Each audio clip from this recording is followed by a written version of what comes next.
자, 그러면 함께 창세기 39장 4절부터 7절까지 화면을 보시며 함께 봉독하겠습니다.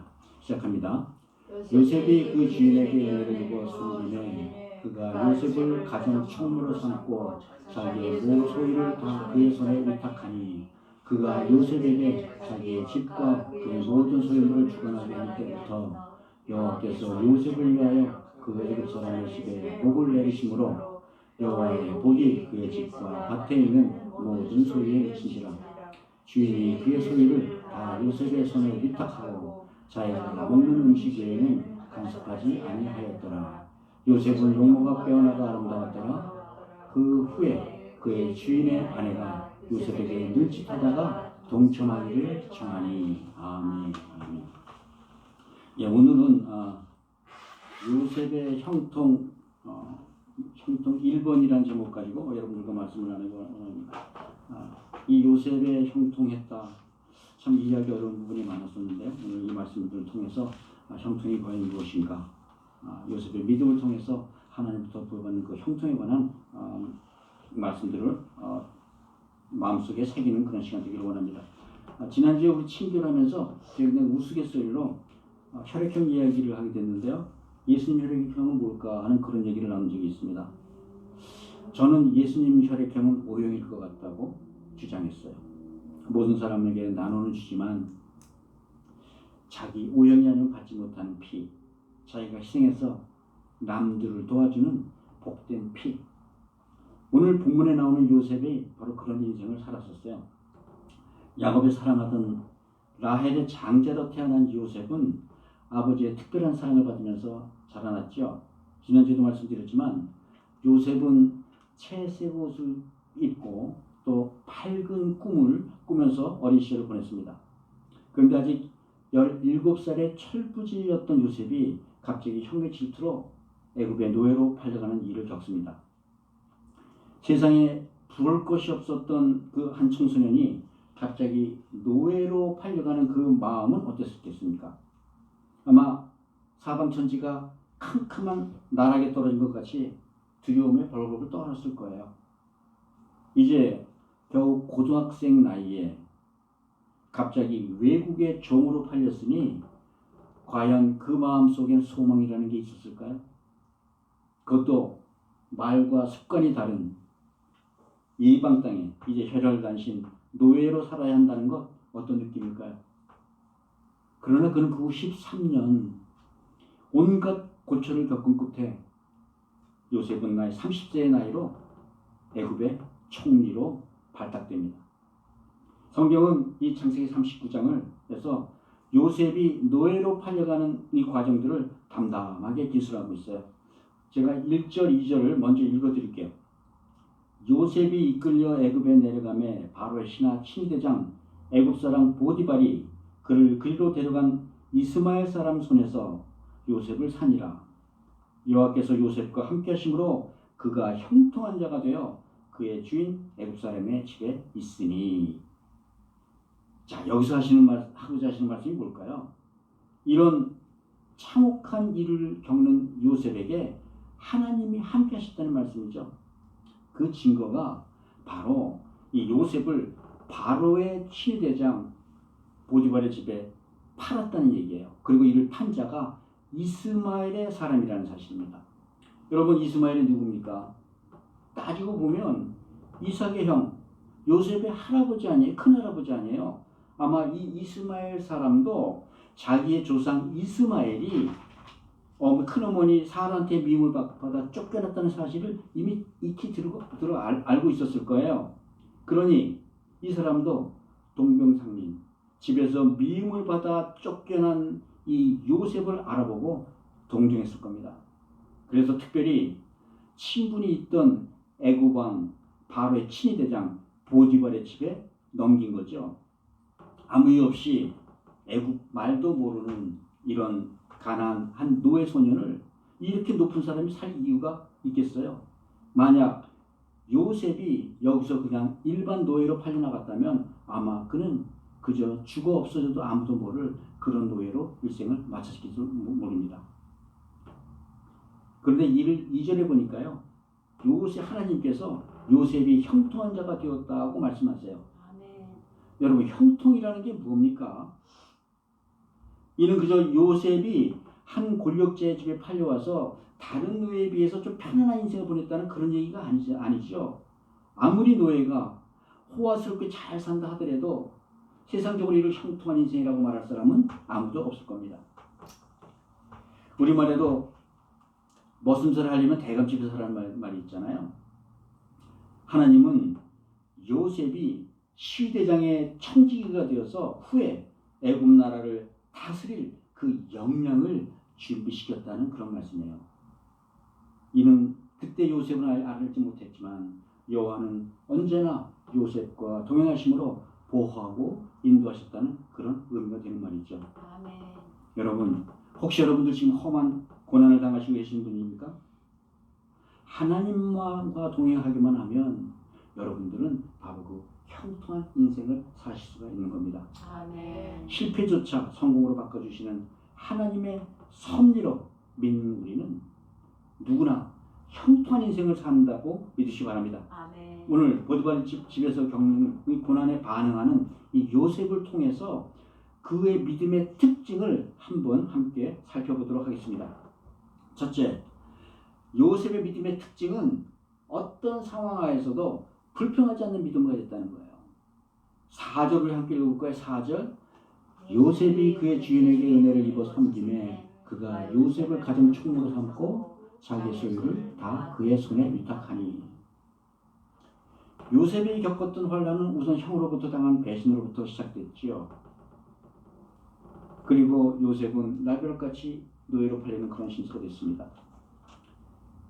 아무도 모르는 정말 애굽 땅에서 말도 안 통하는 그런 애굽 땅에서 그 마음속에 울분은 어떻게 했었어요? 그럼에도 불구하고 오늘 본문은 요셉이 자기 주인인 시대장 보디발의 은혜를 입었다고 여겼다는 거예요. 다른 말로 자기가 지나갔던 일들은 아무리 원한이 맺혀 있다 하더라도 더 이상 과거를 뒤돌아보며 살지는 않았다는 겁니다. 그러면 이런 요셉의 믿음은 어떤 믿음이었을까요? 요셉의 믿음은 험난한 일을 겪더라도 원망하거나 불평하지 않는 믿음이었다는 거예요. 여러분들 혹시 이 원망과 불평이 우리 믿음의 척도가 된다는 사실을 아십니까? 우리의 믿음이 성숙해지면 성숙해질수록 우리의 입에서 원망과 불평의 소리는 줄어들죠. 예를 들어서 여러분 운전할 때 갑자기 방해물이 끼어들면 여러분 입에서 무슨 소리가 튀어나와요? 아무리 점잖고 성숙한 사람들이라도 가끔 입에서 육두문자가 튀어나올 때가 있어요. 그러나 우리의 믿음이 성숙하면 성숙해질수록 원망이나 불평의 소리는 반대로 줄어든다는 겁니다. 요셉도 역시 이렇게 자기를 이 환난 속에 빠뜨린 형들을 원망하지 않았어요. 오히려 말도 잘 통하지 않는 애굽에서 오히려 자기 목숨을 보존케 해준 보디발의 은혜에 감사하고 있는 모습입니다. 실제로 요셉에 관한 창세기의 기록들을 쭉 보면요, 요셉은 후에 자기 가족들을 만나기 때까지 이 가진 고난을 겪으면서도 그의 감정이 어땠다라는 그런 표현을 한 번도 사용되지 않고 있습니다. 그러나 반면에 이 아브라함과 이삭과 야곱에 대해서는 감정 표현이 참 많잖아요.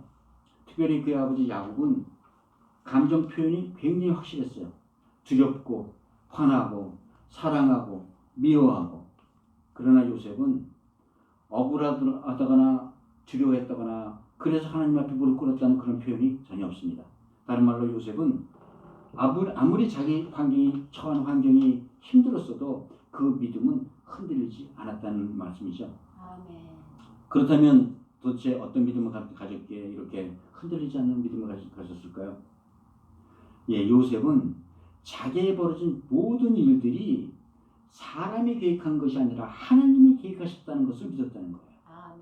하나님은 사람과의 관계를 통해 하나님 나라를 세워가시고 하나님의 일을 이뤄내시죠. 그래서 요셉은 자기 형들이 자기를 노예로 팔아먹은 것조차 하나님의 계획 중에 하나였다고 믿었다는 거예요. 그러니까 자기에 벌어졌던 일이 아무리 험하고 정말 곤란했어도 구태여 사람들을 원망하고 불평할 필요가 없었다는 겁니다. 여러분, 이런 믿음의 배경은 뭘까요? 예, 자기는 당연히 완전하시고 실수가 없으신 하나님께서 계획하신 일이라면 그저 닥치는 일마다 다 감당한다는 겁니다. 그러니 내가 좀 억울한 일을 당했다 하더라도 나는 실제로 내가 원망할 사람이 아무도 없다는 거예요. 형들이 한 게 아니고 실수가 없으신 하나님께서 나를 이곳 애굽에 보내 노예 일을 하게 하셨다는 그런 믿음이 있었다는 겁니다. 그래서 요셉은 어떤 상황에서도 흔들리지 않았어요. 원망하거나 좌절하지도 않았어요. 바로 이 믿음이 요셉의 믿음의 특징입니다. 상황에 따라 흔들리지 않는 믿음. 우리 모두 상황에 따라 흔들리지 않는 믿음 가지시기를 주의 이름으로 축원드립니다. 아멘. 요셉은 자기 믿음에 대해 후에 창세기 45장에 나가서 형들한테 자기가 요셉임을 고백하면서 이렇게 자기 믿음에 대해서 얘기합니다. 나는 당신들의 아우 요셉이니 당신들이 애굽의 판자라. 당신들이 나를 이곳에 팔았다 해서 근심하지 마소서, 한탄하지 마소서. 하나님이 생명을 구원하시려고 나를 당신들보다 먼저 보내셨나이다. 아멘. 예, 요셉은 이 모든 일, 자기가 겪는 모든 일이 하나님이 하신 일이라고 고백하고 있는 거예요. 아멘. 그러니까 자기는 원망하거나 너무 억울해서 좌절한 이유가 전혀 없었다는 말씀이죠.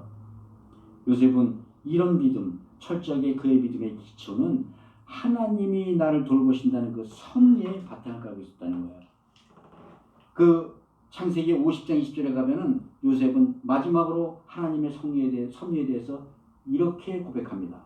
당신들을 나를 헤아려 했으나 하나님은 그걸 선으로 바꾸사 오늘과 같이 많은 백성들의 생명을 구원하게 하시려 하셨나니. 아멘. 아멘. 하나님은 요셉의 형들이 요셉을 노예로 팔아버린 후 22년 동안 아버지가 야곱이 이 사실을 모르게 놔두셨어요. 이것은 참 슬픈 일이고 악한 일이고 하나님은 기뻐하시지 않으시는 일이었을 거예요. 그러나 동시에 이들의 모든 가족들의 모든 죄는 도리어 더욱더 큰 하나님의 선을 이루게 되는 것이죠. 그 애굽의 총리가 된 요셉은 이 7년 동안의 기근을 준비합니다. 그를 통하여 인근에 있는 모든 사람이 살아남을 수 있게 더욱 돕지요. 만약에 요셉이 없었다면 가나안 야곱의 족속을 포함해서 인근의 수령한 백성은 모두 굶어 죽었을 겁니다. 하나님께서는 하나님의 섭리 가운데 그의 형제들이 요셉에게 죄를 지었어도 그때 내버려 두셨다는 거예요. 다메섹으로 그리스도를 박해하려 잡으러 가는 사도 바울을 허용하신 주님께서도 사도행전 26장에 보면 그에게 나타나 이렇게 말씀하세요. 사울아 사울아 내가 어찌하여 나를 박해하느냐 가시체를 뒷발질하기에 내가 고생했냐. 잡으러 다니게 놔주셨다는 거예요. 악을 행하는 사울을 선을 행하는 바울로 바꿔 쓰시려는 하나님의 섭리에 대해서 말씀하시는 거죠. 결국 믿는 자들이 겪는 이 모든 일들은 사람들이 만들어낸 일 같지만 실상은 하나님께서 주관하신 일이라는 거예요. 그러므로 여러분 우리가 환난을 겪을 때마다 기억해야 될 일은 하나님께서 우리의 인생을 온전히 잡고 계신다는 사실입니다. 아멘. 성경은 민수기 23장에서 하나님에 대해 이렇게 말해요. 하나님은 사람이 아니니 거짓말하지 않으시고 인생이 아니시니 후회 없으시도다. 어찌 그 말씀하신 바를 행하지 않으시며 하신 말씀을 시행하지 않으시랴. 아멘. 실수도 후회도 없으신 하나님은 끝내 우리를 향하신 하나님의 약속을 이루어 나가시는 줄 믿으시기 바랍니다. 네. 오히려 하나님은 우리 인생에 고비고비마다 일어나는 일들을 사용해서 우리를 축복하시는 분이세요. 아멘. 혹시 우리가 불순종해서 하던 사업이 꼬이고 육신이 병들고 할 수 있잖아요.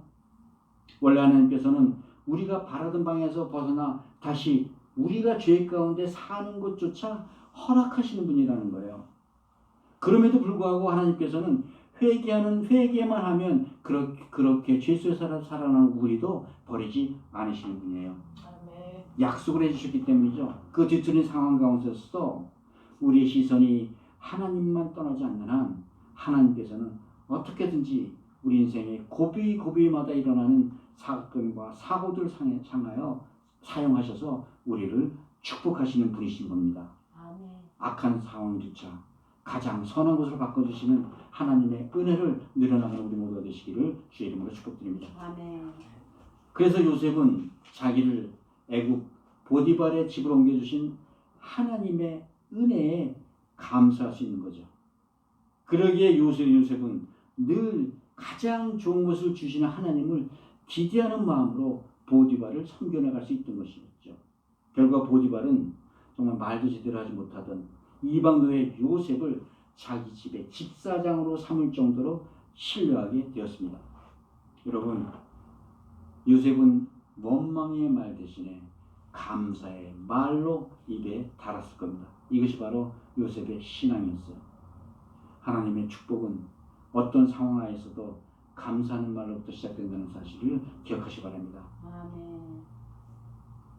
사랑하는 성도 여러분, 요셉은 환난 중에서도 원망하거나 불평하지 않았다는 사실을 기억하시기 바라요. 요셉은 이 일을 계획하시고 섭리하시는 분이 사람이 아니라 하나님인 줄 믿었기 때문이에요.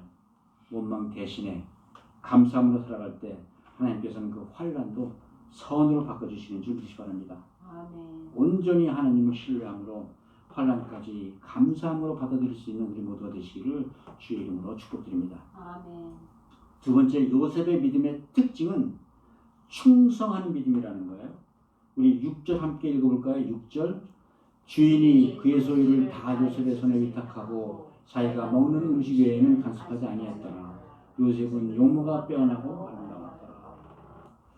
아마 요셉이 시위대장 집에서 종살이 한 지는 한 10년 정도 된 것 같아요. 여러분, 애굽 바로의 시위대장이라 하면 애굽의 국방장관 정도의 고관입니다. 권세가입니다. 그래서 보디발의 집은 일반 가정집이 아니에요. 애굽 국방장관의 관사 정도로 궁궐이죠. 얼마나 규모가 대단했던지 그 집안에 감옥까지 있을 정도였잖아요. 아마 그 궁궐에는 수많은 애굽의 권력자들이 드나들면서 국가적인 차원의 모임도 많이 했었을 겁니다.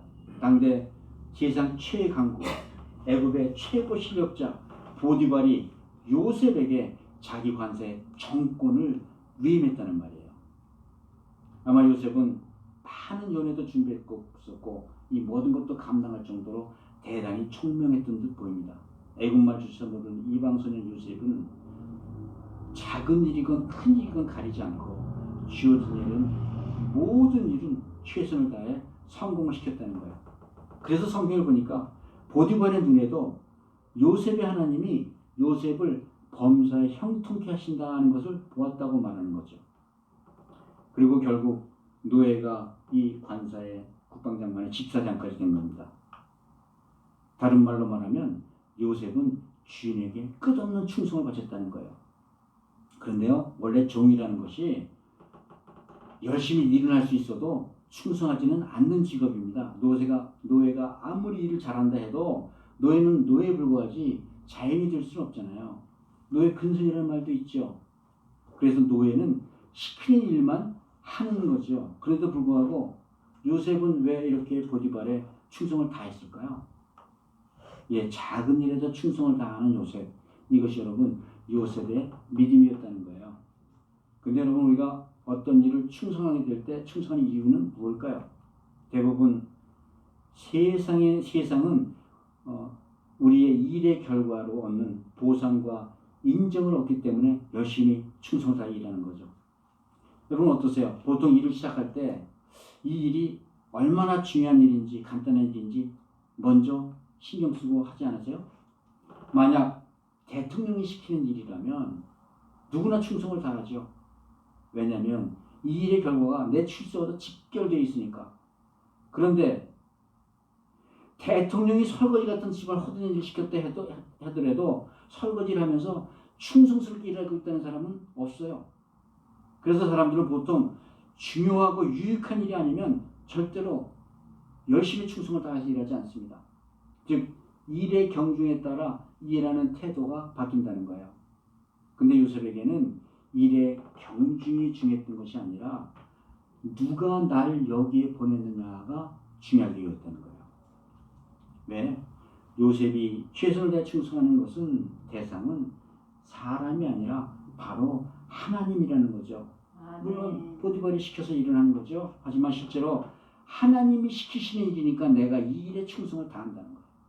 나를 보내신 진짜 보스, 나를 여기에 파견하신 분이 바로 하나님이시라는 거죠. 아무리 허접한 일을 하더라도 그래서 꿰내거나 요령부리지도 않고 적당히 일하지도 않았다는 거예요.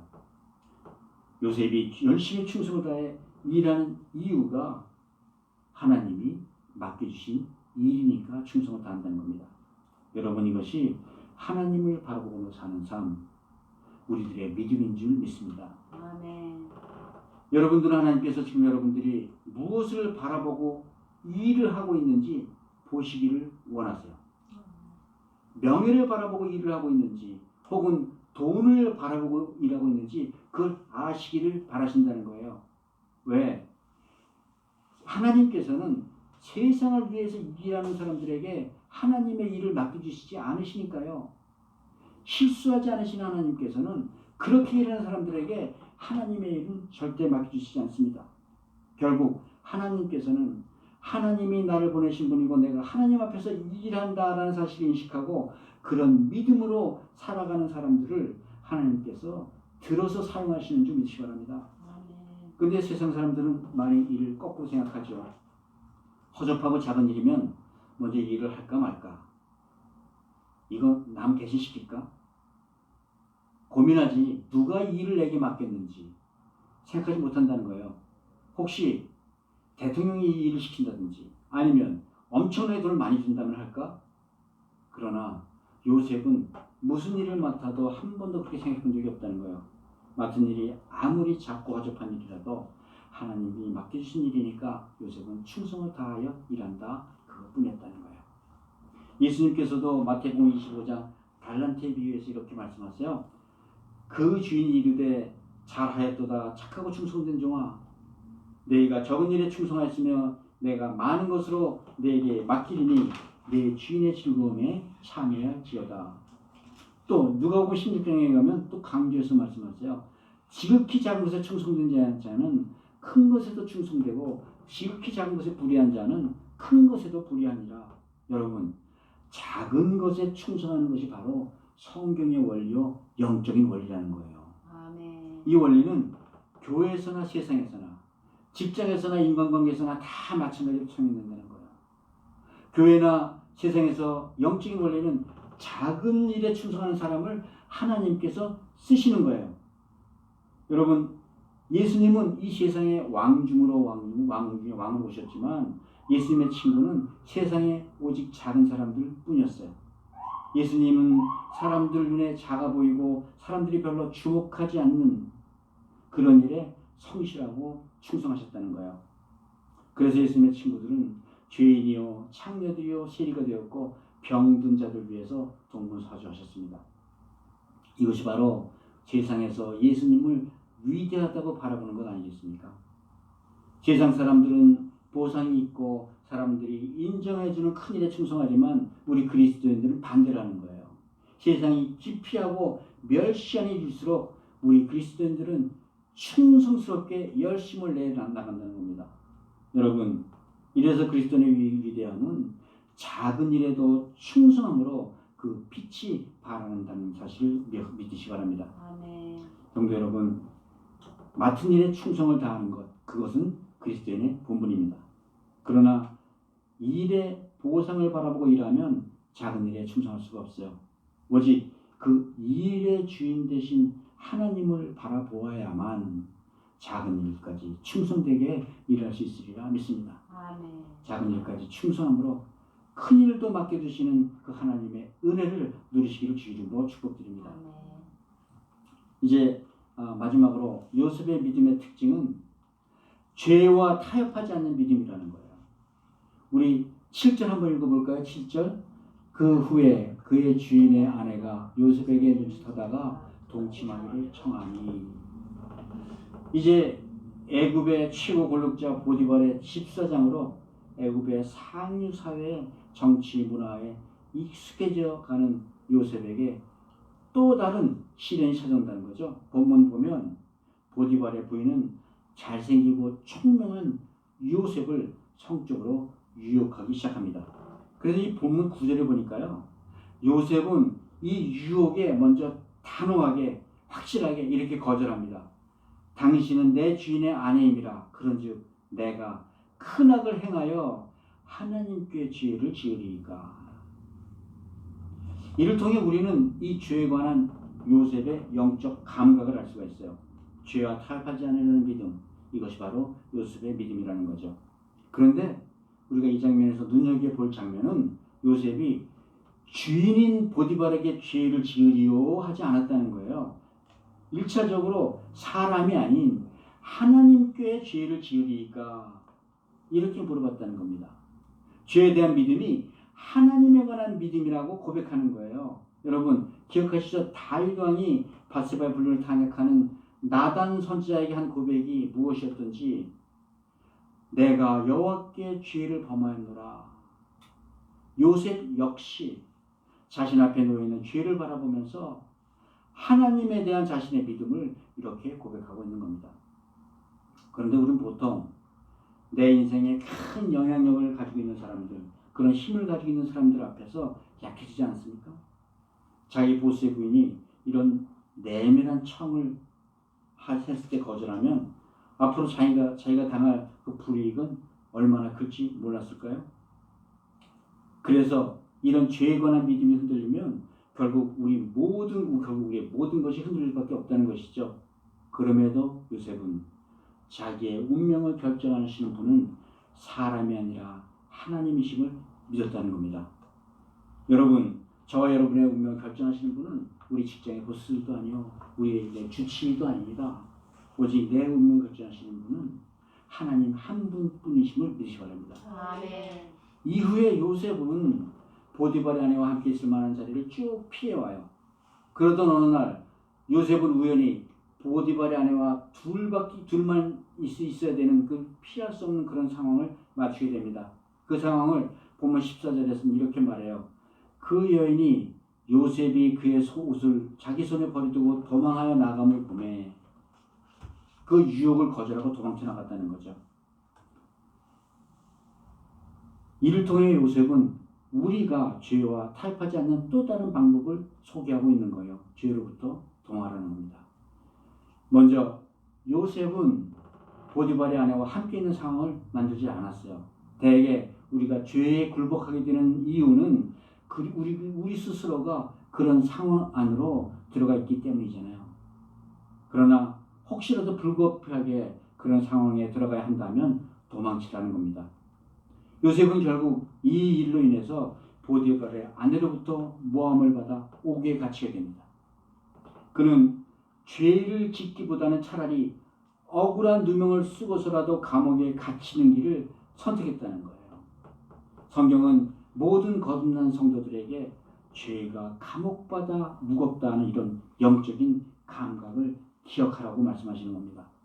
그런데 여러분, 육체정역 죄의 문제는 오직 혈기왕성한 청년이나 청소년들의 문제만은 아니잖아요. 그들 역시 하루 24시간 365일 늘 음란한 방송에 노출되어 있습니다. 세상은 날로 믿는 자들의 죄의식을 둔감하게 만들고 나가서 죄와 타협해보라고 설득을 합니다.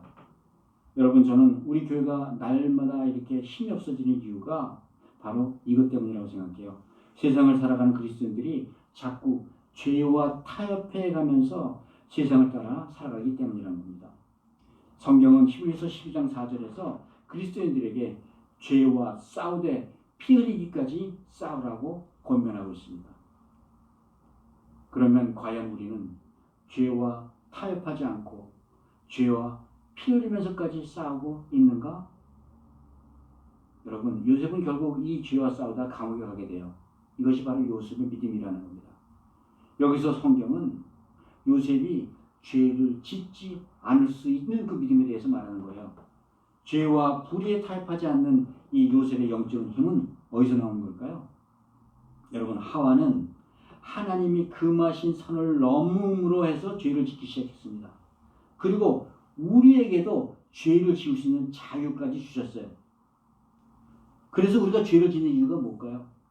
내 생활에서 무언가 내 육체적인 욕망에 부족해서 무언가 다 채우지 못해서 그 부족함을 채우려고 죄를 짓는 거잖아요. 만약 하나님이 내 모든 걸 다 채워주실 거라는 그 믿음만 확고하다면 그때 이렇게 선을 넘을 필요가 없죠. 요셉은 비록 옥에 갇히더라도 그렇게 무리해서 선을 넘어야 될 그런 부족함에 대해서는 하나도 찾아내지 못했다는 거예요. 여러분, 유혹에 빠지지 않는다는 건 바로 우리 온전한 믿음에서 시작된다는 사실을 기억하시기 바랍니다. 아멘. 여러분, 요셉에겐 죄를 짓지 않을 수 있는 이런 믿음을 가지고 있었다는 거예요. 그리스도께서도 광야에서 사단에게 시험받았으나 죄는 짓지 않으셨어요. 마찬가지로 우리 그리스도인들은 이렇게 죄와 싸우는 사람들입니다. 예수를 믿지 않는 사람들은 절대로 죄와 싸우지 않아요. 그들은 죄의 친구니까. 그러나 여러분들은 예수를 믿는 그 순간부터 죄와 원수가 되는 거예요. 죄와의 싸움이 시작되는 것이죠. 그런데 기억하셔야 돼요. 요셉도 죄와 싸워 이긴 결과가 억울한 누명과 옥살이였잖아요. 싸움의 결과가 정말 쉽지 않은 싸움이에요. 그래서 여러분이 아직도 죄와 싸우는 게 꺼려지신다면 그리스도 앞으로 나오시길 바랍니다. 그리스도께서는 내 죄를 위해 나 대신 죄와 싸우셨고 십자가에서 돌아가셨다가 죽음에서 부활하심으로 이미 우리를 죄에서 구원하시고 승리하셨어요. 연약한 내 힘으로 죄와 싸워보라는 게 아니라 이미 승리하신 그리스도의 이름으로 싸우게 해주신 겁니다. 아멘. 더구나 하나님은 죄와 싸우다 고난받는 우리를 위해 가장 좋은 것으로 상을 주시는 분이시지 않습니까? 그럼 오늘 믿는 자들에게는 죄와 싸워오는 그 실패까지도 형통인 줄 믿으시기 바랍니다. 아멘. 성경에서는 요한일서에서 이렇게 선포해요. 무릇 하나님으로부터 난 자마다 세상을 이기느니라. 세상을 이기는 승리는 이것이니 우리의 믿음이니라. 아멘. 믿음으로 죄와 싸우는 우리의 삶 속에서 하나님의 형통하심이 함께 하시는 줄 믿으시기 바랍니다. 아멘. 사랑하는 성도 여러분, 하나님은 죄와 싸우다 얻는 실패조차도 성공으로 바꿔주세요. 마치 십자가에 돌아가신 예수님의 실패가 그리스도로 부활하는 성공을 이루는 것과 마찬가지라는 거예요. 내 능력이 아닌 그리스도 이름으로 죄와 싸울 때 우리는 죄에서 이기는 줄 믿으시기 바랍니다. 아멘. 주의 이름으로 죄와 싸워 이겨내는 형통한 인생을 누리는 우리 모두 되시기를 주의 이름으로 축복드립니다. 아멘. 이제 말씀을 맺겠습니다. 사랑하는 성도 여러분, 우리 위기가 기회라는 말 많이 들어보셨죠? 아마 살아가면서 아마 누구나 몇 번쯤은 이런 기회가 있었을 겁니다. 어떤 큰 슬픔, 큰 실패, 큰 환난 당할 때 우리 앞에 항상 두 가지 길이 놓여 있다는 걸 기억하시라는 거예요. 내가 애써서 해결할 일인가? 아니면 하나님한테 맡겨둘 일인가? 돌아보면 어떤 때는 이 위국이 파국으로 끝났고 어떤 때는 이 위기가 발 디딤판이 돼서 성공으로 마쳤어요. 그랬는데 그래 가만히 살펴보시면 내가 정말 애썼을 때 그 위기가 성공이 되었었을까? 그러면 왜 비슷한 위기를 당하면서도 이렇게 서로 180도 다른 결과를 만들어낼까? 이 성경은 이를 하나님이 하셨느냐 아니면 사람이 했느냐의 차이라고 말씀하세요. 요셉은 이런 절체절명의 위기 상황에서도 형통한 인생을 누렸어요. 형통한 인생은 하나님께서 요셉이 하는 일마다 실패한 일도 성공한 일로 바꿔주셨다는 거예요. 아멘. 나가서 하나님은 요셉 자신뿐만이 아니라 그에 관계한 그 주위의 모든 사람들에게도 성공을 허락해 주셨다는 겁니다. 아멘. 그러므로 하나님과 동행하는 인생이 바로 형통한 인생임을 믿으시기 바랍니다. 아멘. 성경은 우리를 향한 하나님의 생각에 대해서 에레미야서에서 이렇게 얘기해요. 나 여호와가 말하노라 너를 향한 나의 생각을 내가 하나니 재앙이 아니라 곧 평안이요 너희 장래에 소망을 주려는 생각이라. 아멘. 우리의 인생을 주관하신 하나님은 믿는 자들에게 가장 좋은 것으로 축복해 주시는 줄 믿으시기 바랍니다. 아멘. 사랑하는 성도 여러분, 그래서 믿음이란 우리의 인생이 하나님의 손에 달려 있다는 것을 믿는 겁니다. 그러므로 요셉은 환난 중에서도 세상이나 환경이나 상황에 휘둘리지 않았어요. 섭리 속에서 역사하시는 하나님을 믿는 요셉의 믿음이 바로 우리의 믿음이 되기를 바랍니다. 아멘. 요셉을 보살피시는 하나님께서 여러분들의 하나님이 되시어서 우리 모두가 형통한 인생, 복된 인생을 누려가는 복된 성도들 다 되시기를 주의 이름으로 축복드립니다.